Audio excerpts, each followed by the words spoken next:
You know the hits, As, Ribbon in the Sky, Happy Birthday, and Superstition, among many others. This songwriter has composed music that have become American classics, covered by artists as diverse as Jodeci and the Red Hot Chili Peppers. He is a genius, a revolutionary, and the greatest of all time. I'm talking about Stevie Wonder. My name is Elsie, and you're watching Off the Record.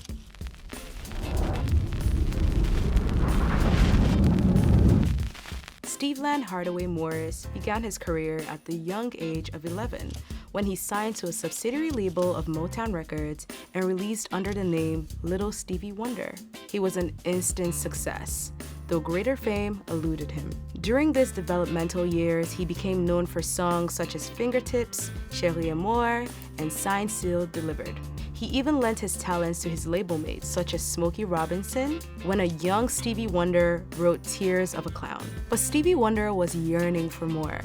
When he turned 21, his original contract with Motown came to an end, and the multi-instrumentalist was in no hurry to renew it. Motown's success, if you don't know, was based on an almost mechanical process of songwriters supplying material to the artists signed to the label. Stevie Wonder enjoyed the perks of this process, both as a composer and as a performer. As he entered his adult years, however, Stevie Wonder wrestled with a larger purpose for himself.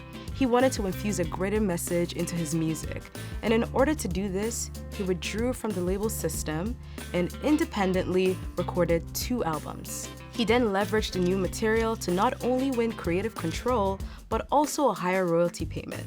Now back on Motown, Stevie Wonder prepared the 2 albums, the latter of which, Music of My Mind, kicked off a dominant decade that saw him win 12 Grammy Awards, including 2 Album of the Year awards for Intervisions and Songs in the Key of Life. In 1976, in the midst of this run, Paul Simon won an Album of the Year Grammy and thanked Stevie Wonder on stage for not making an album that year. Fully empowered and bigger than he'd ever been, Stevie Wonder took on America's issues head-on in his music.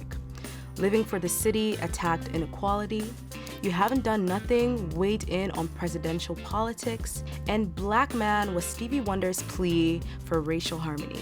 Throughout the 80s and 90s, Stevie Wonder composed soundtracks to iconic movies like Spike Lee's Jungle Fever and used his voice to mentor younger artists. He's been especially helpful to rappers with his willingness to clear samples, and he's continued to raise awareness on topics that matter to him. He's currently touring in support of his latest single, Can We Fix Our Nation's Broken Heart?, which he premiered shortly after an appearance at the Democratic National Convention. Now that we know just how powerful Stevie Wonder has been with his artistry, I have a question for you all.